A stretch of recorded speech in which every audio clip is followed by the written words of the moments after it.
Hey, welcome back to another episode of the She's Making an Impact podcast. I'm so pumped today. We're talking all about how to become a successful course creator. Before we dive into that, just want to let you know today is our 100th episode of the She's Making an Impact podcast, which kind of blows my mind. Oh my goodness, I can't even believe it. We've been here for 100 episodes. Thank you so much for being on this journey with me.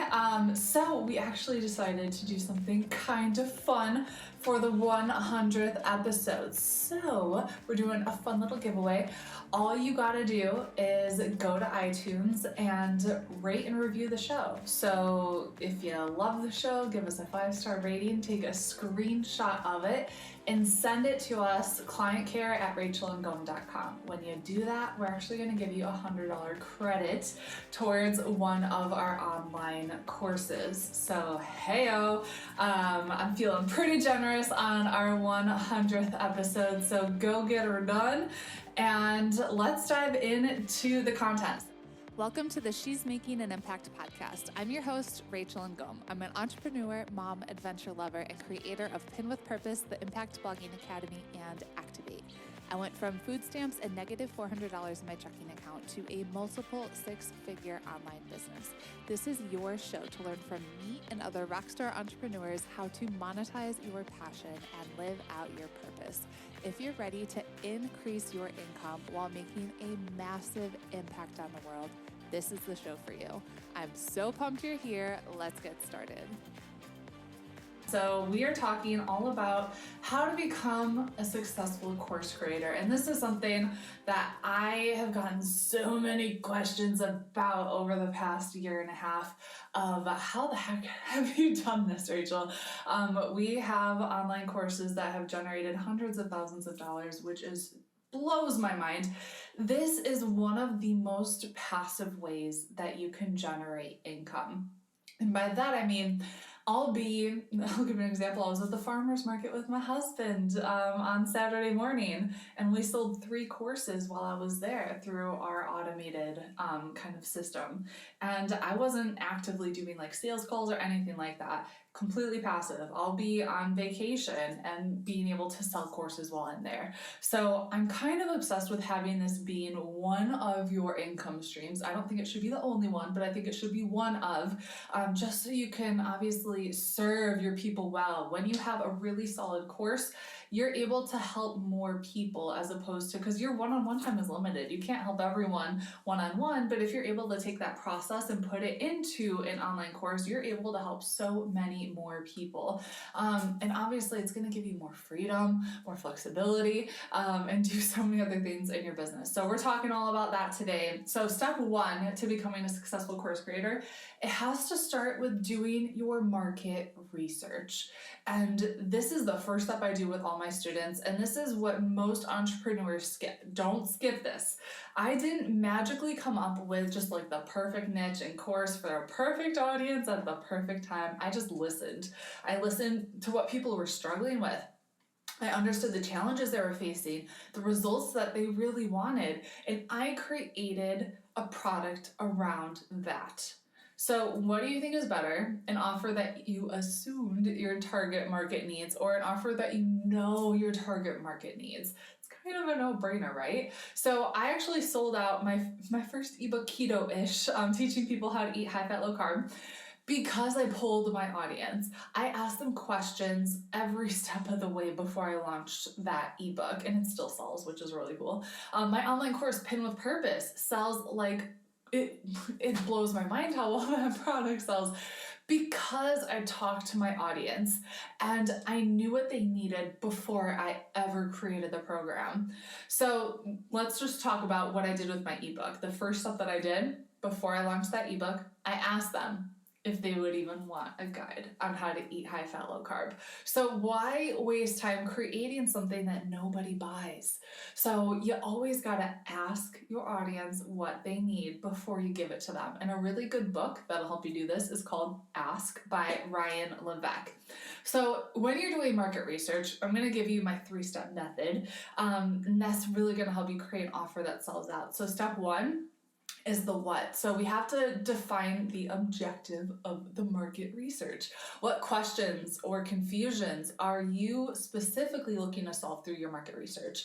And this will help you ask the most relevant questions. So some questions that you could ask: what are your current goals? Why is this important to you? What's holding you back from achieving them, and what are you struggling with right now? And then questions that are specific to whatever I'm coming out with. So for like Pin with Purpose, when I asked, how are you currently using social media for your business? Have you ever thought about using Pinterest? If not, why not? And then step 2 of the market research process is the how. So you got to develop your research plan. How are you going to conduct the research? Is it going to be one-on-one interviews, an online survey, even just looking at Amazon reviews? So when I was first starting She's Making an Impact, I just asked any and all female entrepreneurs that I knew if they would jump on Zoom with me for a 15-minute interview. And I was really surprised by how many people said yes to this. So ask. Ask. The worst that happens is that they say no. So some ways that you can start doing market research today: create a poll in your Facebook community and ask what kind of content they like to see from you. Include questions for people to answer when they join your Facebook community. Create a survey using like SurveyMonkey or Typeform or Google Forms and send it to your email list or post it in your free community. And then see if you can jump on the phone with some of your potential clients to see what they're struggling with and if they would be interested in your idea. I actually ended up booking quite a few clients just from these interviews. And then step 3 of the market research process: collection and analysis. So after you go through this whole process, take some time to go through the data, see what kind of trends emerge, and that's where you can decide on your marketing strategy. So when I was getting ready to launch Activate, I created a survey that I sent out to my audience, and one of the questions was about their goals. And I was blown away that I saw over and over again that my people wanted to learn how to make $5,000 a month with their online business. And I really didn't know that was their big goal. So I was able to kind of shift my messaging and sales copy within the launch. Okay, step 2 to becoming a successful course creator: niche it down. Selecting a niche market is something that I see so many entrepreneurs get stuck on, and I hope I can help you get some more clarity so you can take massive action. So a niche market, it's obviously a subset of the market which a specific product is focused. And it's so important that you do this and you choose a niche market. The riches are in the niches and you can't serve everybody well, let me tell you. So I attended Tony Robbins' Wealth Mastery event in Amsterdam. That was a really cool event. And Keith Cunningham was one of the speakers. If you're familiar with Robert Kiyosaki's book, Rich Dad, Poor Dad, Keith Cunningham is the rich dad in that book. Okay, so Keith Cunningham gave the example of 2 car companies, Volvo and GM. Volvo has dominated the niche of car safety, while GM tried to be all things to all people. Volvo is growing while GM is bankrupt. So at the event, Keith asked, what real estate do you own in the consumer's mind? Meaning when they think of you and your brand, what comes to mind? So this is really, really important that you figure this out. The next step to finding a niche market is checking out your analytics. So my first business was in the fitness industry, and I really struggled for a while to get traction because I wasn't niched down enough. I was trying to be all things to all people. And one day I checked Google Analytics to see what was going on. If you don't have that, by the way, install Google Analytics on your website ASAP. I realized that 90% of my traffic was coming to blogs that I'd written about eating keto, high fat, low carb. So I kind of thought to myself, what if I made my entire blog focused about keto? And what if that was my niche? Instead of trying to get traction in fitness and overall nutrition, I switched to keto, and I quickly became known as the keto girl. So I chose my niche market and I listened to what my people wanted, which led to creating an ebook that sold out the day it launched, crashed my website, and still sells over a year later, though I haven't touched that blog. Goodness. Now it's been like a year and a half. Crazy, time flies. So when I started She's Making an Impact, I knew I wanted to be niched, so I focused on Pinterest. And that led me to becoming an expert, speaking on stages and just crazy stuff, and being asked to be on podcasts and online summits in less than a year. and creating an online course that generated over $100,000 in 9 months in a brand new business. So key here, if you don't have Google Analytics on your blog, install it. If you do have it on your blog, go check out your most popular blog posts. And do they have a similar pattern? Could you narrow down your topics a bit more? And what topics really resonate with your audience? The next step to picking your niche is to find your sweet spot. So your sweet spot, it's going to be a combo of what are you good at? What do you know a lot about? What do you enjoy teaching? And what's the market for it? So grab a piece of paper and a pen, and you can pause me if you want, but I also do have all these questions in our show notes. So answer, what are you good at? What do you love to teach? What are some skills that you have? What questions do you get asked about often? And where do you see a gap in the marketplace or a need for your ideal client? So your sweet spot is going to be a combo of what you love, what the market needs, and what you know a lot about. So here's an example of my business so you can see how I was able to niche down to Pinterest. So in my fitness business, I got really good at a lot of different social media platforms. I have, I think, over 400,000 YouTube views now, 50,000 Facebook followers, 20,000 on Instagram. I had over 20,000 on my email list for free. So I could have called myself just a social media expert and dive in. But social media experts are a dime a dozen, and the riches are in the niches. So when I started this business, I did my market research to figure out what my ideal clients were struggling with, how they were using social media, and what gaps I saw. So they told me they were sick of trying to figure out Instagram, Facebook. They just wanted a way to automate lead generation. And I was like, hello, you need Pinterest. So I just asked them if they'd ever considered using Pinterest for their business, and they were intrigued, but they hadn't. So when I told them, I used Pinterest to completely automate my lead generation process, and it helped me grow my email list to 20,000 for free. They immediately wanted to learn what I did. So do you kind of see what I did there? I picked the sweet spot, what my people needed, what I love to teach, and what I was good at.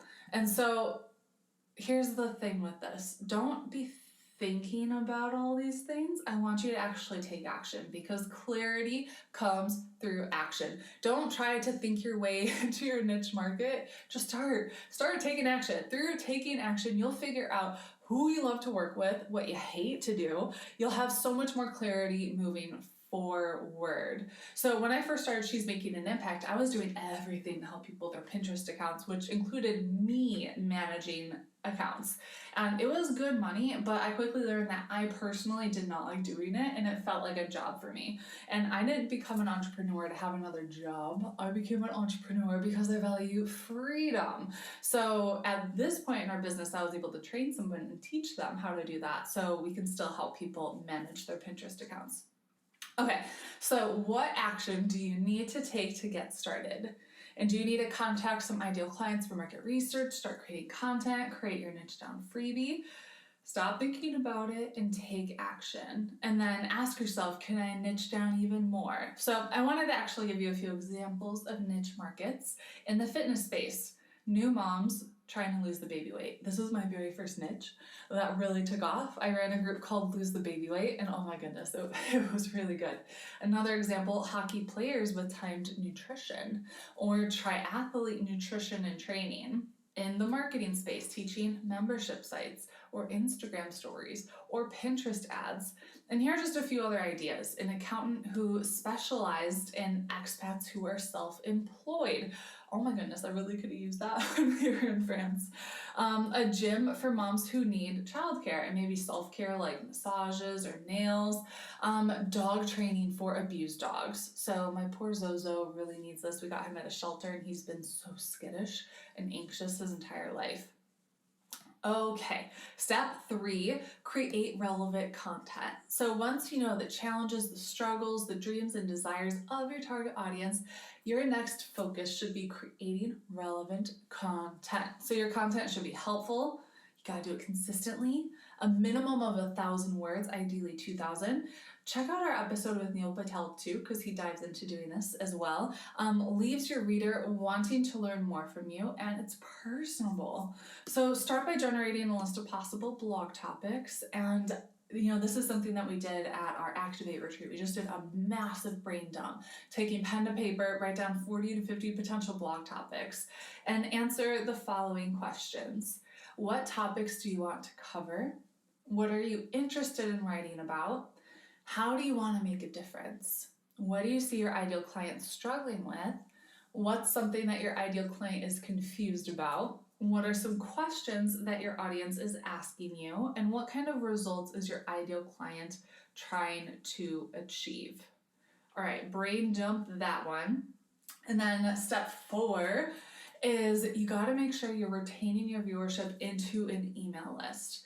You gotta build your email list, okay? This is like so key. I shout it from the rooftops, I feel like every single day, but you have to. You don't own Facebook, you don't own Instagram. My mom's Instagram account was hacked. Like, this could so easily happen to you. You don't own these social media platforms, but you do own your email list. And once you have an email list, I'm telling you, it is the most valuable asset in your business, and it's gonna bring you so much freedom and give you more possibilities, opportunities. You could be an affiliate. I decided to be an affiliate for one of my friends' programs because I saw how amazing it was. I adore her and what she does. I've seen the results that she got, and it really complemented what I was teaching. So I decided to be an affiliate for her program. I didn't do like a ton of promotion or anything. I sent 2 emails to my list, had her on the podcast, made an extra $6,000 that month, which just blows my mind. So you have to have an email list, okay? So important. So I want you to think about what the end goal is. So kind of reverse engineer it. What is the product you want your ideal client to buy? And from there, reverse engineer it. So your freebie is related to the end offer. So I have a course, Pin with Purpose, right? So my freebie is a cheat sheet, 10 Pinterest hacks that increased my traffic by 34,000 per month. So what is your blog going to focus on? What problems are you looking to solve with your course? And the above 2 should connect. So the online course should seem like the next logical step of your blog in your freebie. And I actually have a whole cheat sheet to help you figure out what kind of freebie you should offer. And I go through this kind of in detail. I'll put it in the show notes, but it's just rachelngom.com/blog freebie. And I'll give you some really good examples as well of freebies that convert and why they convert. Okay, step 5 is pre-sell your course and create it. So before you go and launch your offer with full force, you need to validate it by pre-selling it and having hot leads ready to buy as soon as it goes live. So when I was going to first launch Pin with Purpose, I was actually able to pre-sell 5 spots in my offer, and that quickly infused cash into my business, and it really skyrocketed my confidence,